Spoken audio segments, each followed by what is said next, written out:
Welcome, everybody, to the Live Ultralight podcast, powered by a little company called Outdoor Vitals.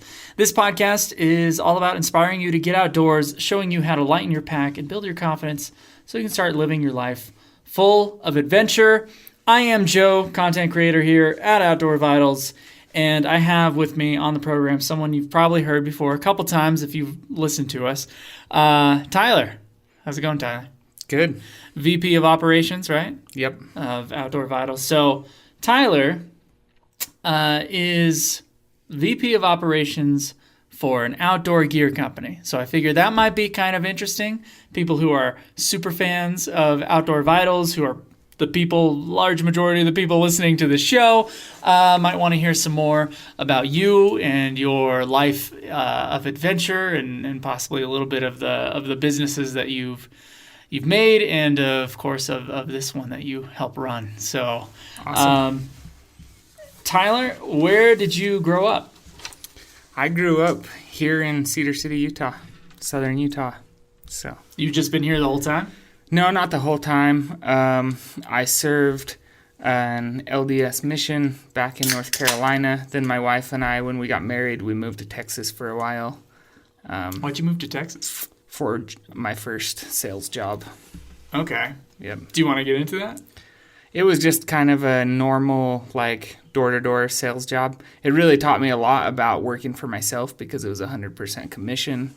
And I kind of, tested my mettle there and found out that I could do well with that. And so that led into other things later. But it wasn't... I did not enjoy living out there much. It was a little too urban and a few less mountains than I would like. So yeah, I came into this company and I just found a whole bunch of introverts that don't like people. That's what I've been. Well, honestly, Texas was a great place to live, and the kind of North Dallas area that we lived was a nice city. So as far as living in big cities go, I enjoyed that more than some of the others, but yeah, I just have to be around the mountains for all of my hobbies and all of that. So, were you around any mountains in North Carolina? A little bit. I lived near Asheville for a little while, which gets you closer to the Smokies and things like that. So, but it feels more mountainous back on the East Coast just because there's so many trees and so many hills. Honestly, in North Carolina, it didn't seem like I ever saw a sunset because the trees were so tall and so thick. They're all in the way. Yep. Yeah, it's interesting being out here. It's definitely different mountains in the Rocky Mountains than in the Appalachians. Mm-hmm. So growing up out here in Cedar City, I know the answer to this, but how much was the outdoors a part of your life growing up?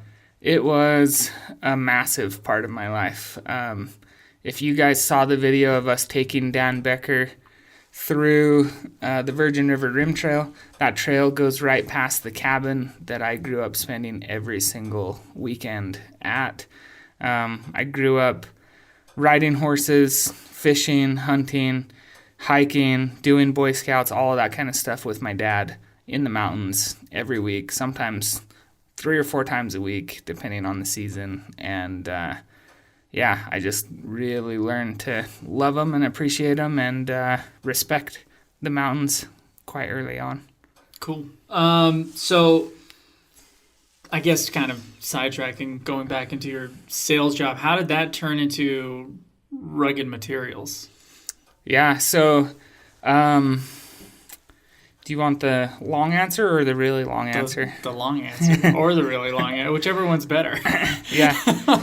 So once my wife and I got the chance to move back to Cedar from Texas, I started to go to college at Southern Utah University, which is where a lot of us that work here went. And at first I was studying, I can't remember. I think at first I went into psychology because I had this huge itch to find a job that helped a lot of people. But then the more I got into the academia of psychology, I realized it was not a whole lot of helping people and just a lot more of just like kind of research and observations on yeah, human behavior. It was just really abstract. I'm sure there's a lot of good that gets done there. But so then I dabbled in the business program, and I had some professors actually turn me off to business based on their mentality towards business. And it was only one professor, but it was a lot of the students that bothered me. So then I went back to engineering, which was kind of funny because that's what my original scholarship was for, but I had given that scholarship up to explore other majors. So that tends to be how I do things. I always do things the hard way. Okay. But I went into engineering, was doing well in the program there, really enjoying like the digital modeling and design side of things. And so I was spending all day long on the computer, and I would go home, and I had a decent job. I was working full time at a factory, like making decent wages while I was going to school. And my wife and I were lucky enough to be able to buy a house while we were still full-time students, mostly because the housing market was so low after that 2008 crash. But so the house that we bought had a huge workshop. Like it's awesome. And I kind of always had this itch to like make things and sell them. So I would go home and I was making all sorts of stuff. I rescued old motorcycles from my grandpa who owned a motorcycle shop, and I was rebuilding those into like cafe racers and kind of like desert sled bikes, and I was selling those. I was doing a lot of leather work because I learned up doing leather. I grew up learning how to do leather work with my dad to support our horse riding. And then I was just doing random other like furniture building, and I was just kind of selling it all on Etsy and playing around with things. But I saw this Kickstarter campaign come up, and this was 2012, I think, when I saw this come up. Kickstarter was pretty new back then, and it was like kind of a weird thing to most people at that point. But I saw this campaign come up, and this company had been making handmade selvage denim jeans that were supposed to be like super high quality and awesome fit and cut and all of this. They had been making them by hand in San Francisco and selling them in like little boutique shops for like $280 a pair. And they wanted to go on to Kickstarter because they wanted to change their business model and sell directly to their end user, take out the retail markup, and sell their pants for $82 a pair. And I backed the campaign. It was the first Kickstarter campaign I backed, and it was like there was literally less than 1,000 projects on Kickstarter when this was happening. So it was like really new and budding. And they ended up raising $500,000, which gave them the validation to switch their business model and just go full force into this direct-to-consumer thing. And they delivered the pants, and I thought they were great. And I was like, you know what? I can do this with leather goods. I can make heirloom quality men's messenger bags and backpacks and briefcases and belts and wallets and sell it the way that these guys sold it. So I spent the better part of a year prototyping and designing and testing and just like playing around with all the collection that I was putting together for Kickstarter, and showed it to some of my professors and my old business professors that I liked, and they all thought it was crazy and just kind of thought it was like a fun hobby, I guess. I put it on Kickstarter, and we pre-sold well over $100,000 worth of product, and nice. And it was the biggest Kickstarter campaign in Utah at the time, and it got a lot of attention, and I was like, oh wow, now I have to make all of this product like by myself. So I that was the end of a semester, so I ended up not re-enrolling for summer semester or for the fall semester, and I just built out my shop, hired people, and we were just off to the races. And so from there, that was the summer of 2013 to the fall of 2017, I was full-time on Rugged Material, just designing leather goods and selling them online. All right. And still around. Yeah. Yep. So I actually met Tayson because he started Outdoor Vitals at a similar time, just 9 months after I started. And in the same town, we were part of entrepreneur groups. And so our businesses were both like selling direct to the end user online. So we had a lot in common, and we would meet like every Friday, and we would swap secrets and talk shop and celebrate each other's successes and commiserate our challenges and all of that together. And, like a mastermind group kind of a thing? Or was well, it was just he and I, because no one else got what we were trying to do. Like, interesting. For those first couple of years, e-commerce was pretty like starting your own brand through e-commerce was still kind of a new idea, and yeah, there just wasn't a whole lot of people who were on our same thought wave. So that's interesting. So yeah, I actually wanted to pivot away from the leather goods.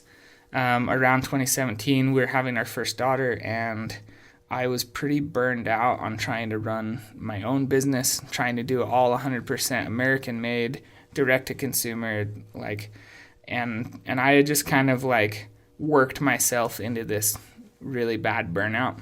So I actually pared all the product line way down, had my brother kind of running it, and put it on autopilot, and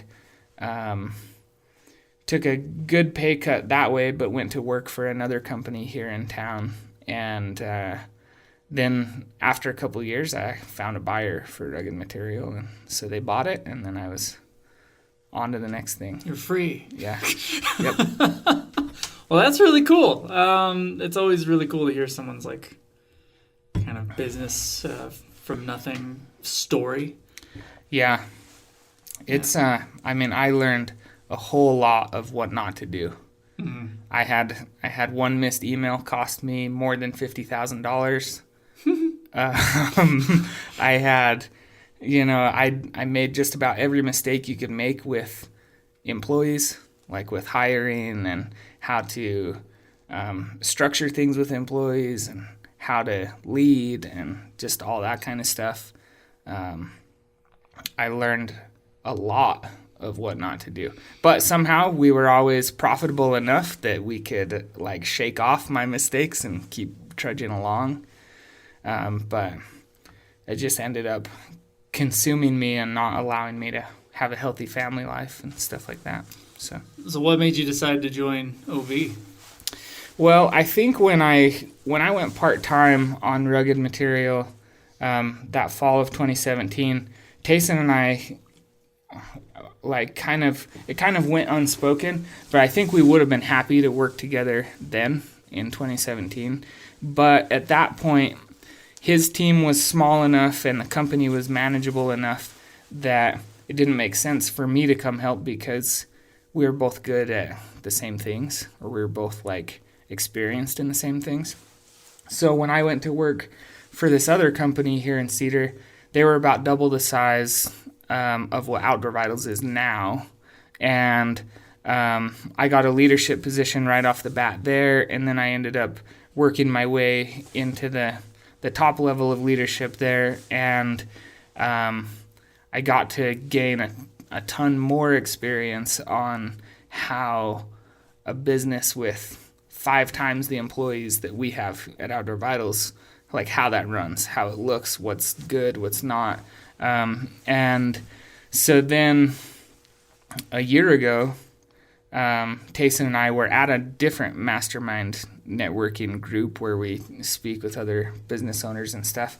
And I was just seeing all of the growing pains that Tayson was having. And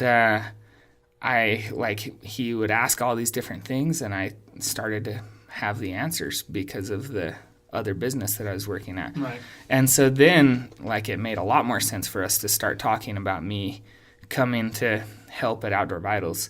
And it worked out well because I've used OV products from the start.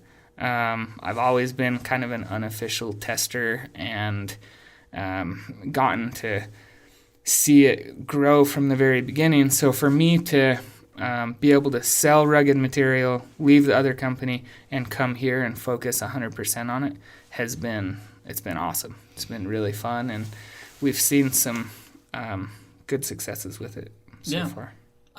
So tell me, since joining OV, or I guess ever, to bring it back to the outdoors a little bit, what are some of your favorite trips that you've ever gone on? Backpacking or outdoors? So ever? Yeah. Well, what have been your favorite ones from OV? Yeah, I can probably work backwards easier. Okay. All right. So, every trip with OV has been a good time. Like, they've all had their different challenges or different values to me, but I've really enjoyed these monthly company trips and some of the bigger ones. The Highline that we did, it was really a bummer that we got completely snowed out and didn't feel like we could safely finish it. But even without finishing it, Highline was awesome. The fast pack that we did through the Tushers was a pretty sentimental trip for me because that's where I've grown up hiking and riding horseback and hunting with my dad. And so I got to take everyone up some of the lesser known trails that most people don't hike, but I knew because of my family's efforts to go and clear the trails and use those as they ride and things like that. So those were my favorite OV trips.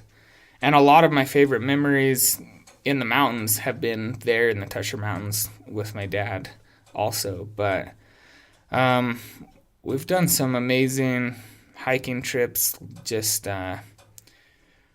through Hawaii. We've had some pretty awesome like kind of volcanic hiking trips and getting to go do that. I've done some pretty amazing trips through Idaho. I have a real love for the sawtooths, and I don't know. I've kind of hiked and backpacked and fished and hunted in all the western states. What's your favorite? Just to go back to over and over? Yeah. I mean, honestly, Idaho? Yeah, they all have such cool, unique nuances, but it's all nuance. Like the western states just have big, awesome mountains. The eastern states, what hiking I've done back there through the Appalachians and stuff, that's all great too. So I don't know if I have a favorite, but I also feel like every time that I go out in Utah, I see a new ridgeline or a new summit or a new pass that I haven't been to. And so I'm pretty happy trying to explore all of Utah. There's definitely a lot to explore in Utah. Yeah. I'm just learning things, just moving down here. One of the interesting things about backpacking with you is how you have in this area specifically is how you have like a story of like all these plots of land. Yeah. It's like, oh, this family owns that area. These people own that area. They do this. You know, these trees used to look like this. Now we have a beetle problem, so now the trees are falling here and stuff like that. Yeah, that comes from my grandpa and my dad. My grandpa, Condie, was a biologist and a park ranger here in southern Utah. And so everywhere we went, he was telling us the scientific names of plants and animals and teaching us about the geology and everything. And so then my dad he's passed that down a lot as well. And so that's where a lot of that comes. Do you want to tell him about the cabin? We barely touched over the cabin. Yeah. So that's actually my other grandpa that built that cabin. Okay. But that cabin is up on Cedar Mountain. It's only about 40-minute drive from here, which is pretty awesome. But my grandpa, from my mom's side, he was one of the first people to bring snowmobiles to Utah back when that was like a new invention. And he was obsessed with that area in the mountains because it was great snowmobiling back then. And so he leased a plot of land from the Forest Service and bought some big saws and cut down the lumber on the plot, milled all the logs, and built the cabin just all right in one operation. It took him like 15 years, I think, to build it completely himself. But it's a pretty cool work of art because it was built in a rustic way, but it's still holding up great, and our family still uses it constantly. It's pretty cool. So, it's pretty cool going up there with the whole team and Dan Becker. Obviously, we talked about that video earlier. Just going up there and being like, "Wow, just build a cabin." Yeah, just basically with. You probably saw the saw that was back behind the shed there, but it just had like a 3-foot tall saw blade, and then that ran off of just like this crazy generator contraption, and that's what they would mill the logs with. And yeah, we've had to do a good amount of maintenance on it and things, but it's holding strong. Yeah, it's really cool. Do you have any sort of like bucket list trips as far as backpacking is concerned, or any sort of trip? We are broadening this to adventure and travel and yeah. I have a unhealthy, unmanageably long list of hobbies and bucket list items. So that's kind of a hard question. As far as bucket list backpacking trips goes, Brigham's got me stuck on the King's Way. What's the King's Way? So it's and I don't know very much about it. I just know that when Brigham does it, I'm gonna like stow away with him and go do it. But from what I understand, you hike from the Arctic Circle all the way through the mountain range through Sweden to the south end of Sweden. Okay. And it looks amazing. It looks so cool. I can't remember the official name. There's a different name than the King's Way, but that's what it's translated to. That's the easy way to remember it. But so that there's a lot that I'd like to do through like the Andes. A lot of that South American stuff is really intriguing. I'm really interested in mountaineering as well. So, I don't think that I have my sights set on doing Everest because of the crazy amount of standing in line that entails on the way up, and just kind of how commercialized it's become. But I do want to do, I don't know if I want to do hiking tours or motorcycle tours through the Himalayas, but that's a big bucket list thing. And then, I don't know. I've got a list somewhere of bucket list type trips, but you have your bucket list somewhere. Yeah. So one of the biggest ones, and I don't know how I'm going to convince everyone to do it with me, but it's called the Tour of Idaho. And it's a dirt bike trip. I race dirt bikes quite a lot, and I like the endurance races that are like you do 100 miles over 2.5 hours or so, and your heart rate's spiked at 200 beats per minute the whole time you're racing because it's so intense. And I enjoy that a lot, which comes from my mountain bike racing history as well. But on the dirt bike side, there's a very technical trail that goes from the very southeast corner of Idaho to the very northwest corner of Idaho. And you go completely self-sustaining, like everything that you can pack on your dirt bike. This isn't like a touring bike or anything with all the creature comforts. It's like a bike with maybe only a headlight and then whatever you can pack. So you have to go really ultralight. All of our gear is like great to take on that kind of a trip because you have such limited space and weight. But they say it takes about 2 weeks to make it all the way through those different mountain ranges and make it all the way to the top. And I think it would be amazing. Wow. So, you know what I've been seeing? Because I've been learning Spanish for a couple years. Mm-hmm. I got my sights set on South America for sure. yeah. There would be a large connecting highway if it weren't for the Darien Gap in between, Panama and Colombia. Yeah. There's a swamp there that's like 200 miles long, and that's what a lot of people, well, not a lot of people, but some people have done, is taken motorcycles through that stuff. Yep. That seems nuts. Yeah. Yeah. Not only because of the physical danger, there's a bunch of drug cartels and stuff in that jungle specifically. Yeah, I talked to a guy who did that. The road there. You did? Yeah, I met a guy who did that entire length. He was actually an ambassador for Rugged Material.